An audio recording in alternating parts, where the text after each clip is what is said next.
Olá, eu estou de volta e hoje eu quero conversar com você um pouco sobre o trabalhador intermitente, sobre essa nova espécie de prestação de serviços que veio com a nossa reforma trabalhista e que tinha como objetivo justamente auxiliar no combate ao desemprego, trazer mais postos de emprego, reduzir a questão da informalidade e dos chamados bicos, né? Então, trazer para esse funcionário algumas garantias, alguns direitos trabalhistas que outras pessoas já tinham em decorrência de um vínculo de emprego, mas de forma que trouxesse alguma vantagem para a empresa manter um contrato nessas características de intermitência.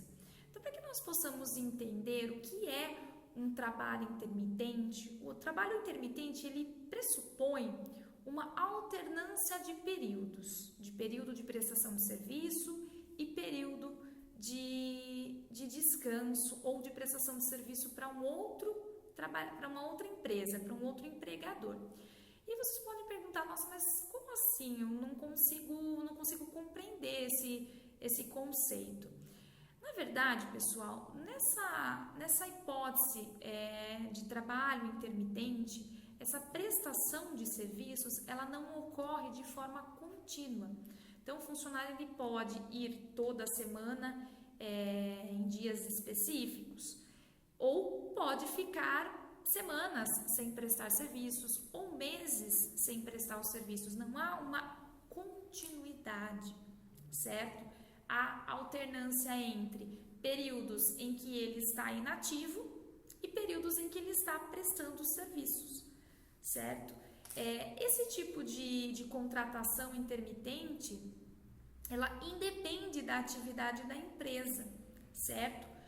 Mas tem um ponto muito importante, que é que esse contrato tem que ser estabelecido de forma escrita. Ele não pode ser, portanto, verbal. Ele tem que estar escrito, certo? Essa é uma das primeiras características, certo? Ele é descontínuo, mas o fato dele ser descontínuo não retira as características de uma relação de emprego e nem tampouco os direitos decorrentes de uma relação de emprego, certo? Importante, nós podemos citar aí como exemplo, para tornar mais claro, uma atividade que acaba recorrendo muito mais ao trabalhador intermitente, que são os bares e restaurantes, em relação aos garçons, que eles sabem os períodos, os dias que convém melhor a prestação de serviço, e nós vamos ter funcionários específicos que prestam serviço a vários bares e restaurantes. Então, ele tem períodos de inatividade e períodos de trabalho, desde que ele tenha sido contratado, né, nessa modalidade de trabalho intermitente, não numa prestação de trabalho informal, não como um bico, vamos assim dizer, certo? Uma das características do intermitente é que não há exclusividade. Há pessoalidade que é um dos elementos que caracteriza uma relação de emprego, mas não há exclusividade. Esse funcionário ele pode prestar serviços para outras empresas naqueles períodos que ele está inativo, e isso não vai descaracterizar o seu vínculo com a empresa, certo? Ele só recebe se ele trabalhar. Então, o seu salário, como que eu vou calcular o salário de um intermitente? Vai ser de acordo com as horas que ele trabalhou naquele determinado mês. E para saber quanto que vale a hora, eu vou recorrer justamente no caso, ao piso salarial, se há um piso salarial para aquela categoria, vou dividir por 220 e vou chegar ao valor da hora. Então, é assim que eu vou calcular a remuneração daquele funcionário naquele mês que ele trabalhou, certo? Do mesmo modo, nós temos um outro ponto, que se não há piso salarial, eu vou recorrer ao salário mínimo, certo? Ou ao valor da remuneração daquele funcionário que trabalha nas mesmas condições dentro daquela empresa, certo? Que eu vou utilizar, portanto, como norte. Ou, no caso, existem empresas que elas vão estabelecer o valor hora, desde que não seja inferior ao piso salarial ou ao salário mínimo. Muitas vezes pode ser até superior, certo? E elas vão estabelecer de forma livre durante a contratação desse respectivo intermitente, certo? Um ponto ponto importante em relação a isso é que essa prestação de serviço, ela deve ser solicitada com uma certa antecedência. Então, sempre que a empresa for precisar daqueles serviços desse funcionário intermitente, ela tem que comunicar de forma eficaz, de forma formal, ela tem que comunicar formalmente, né, ao funcionário com 3 dias de antecedência que precisa que ele compareça para prestar esses serviços, certo? E esses 3 dias de antecedência são 3 dias consecutivos, 3 dias corridos. Então, ela deve comunicar com 3 dias de antecedência. Exemplo, quero que o funcionário compareça na sexta. Então, eu tenho quinta, quarta, terça. Então, na segunda-feira, eu já devo comunicá-lo que ele deve comparecer e qual a jornada que ele realizará. Por outro lado, uma vez que esse funcionário ele recebe essa convocação ao trabalho, ele tem um dia para responder, certo? Ah, mas e se ele não responder? Se ele não responder, esse silêncio ele não pode ser considerado como uma aceitação, certo? Então, quando ele não responde, quando há silêncio, eu vou entender que houve uma renúncia, que esse empregado ele não está interessado em comparecer, certo? O fato dele eventualmente recusar o comparecimento ou não responder, isso não descaracteriza a relação de emprego, nem tampouco o requisito da subordinação, porque essa espécie de contrato ela é muito específica, tá?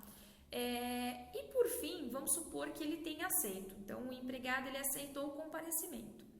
A empresa estava contando que ele compareceria e ele não compareceu. Nesse caso, o que acontecerá? O empregado ele deverá pagar uma multa de 50% da remuneração que seria devida em favor da empresa, certo? Então, existe aí uma penalidade, uma multa, para o caso de não comparecimento após assumir a obrigação de comparecer, certo?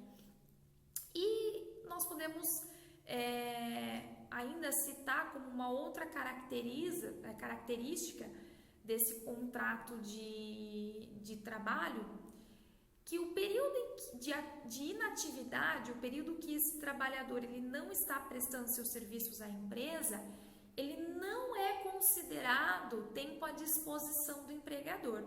E nesse período de inatividade, portanto, o empregado ele pode estar descansando, ele pode estar prestando serviço para outro empregador, enfim, ele vai usufruir desse tempo da forma que melhor lhe convém, certo?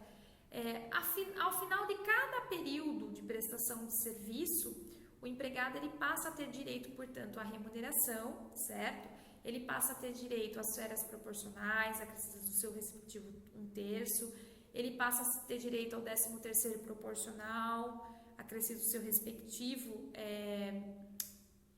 também aí o proporcional ao tempo de prestação de serviço, certo?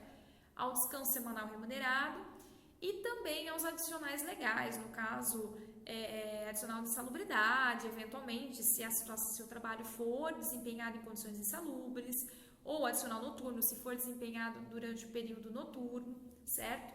E todas as verbas que são pagas a esse funcionário, elas têm que estar discriminadas. Tenho que descrever a que título eu estou pagando.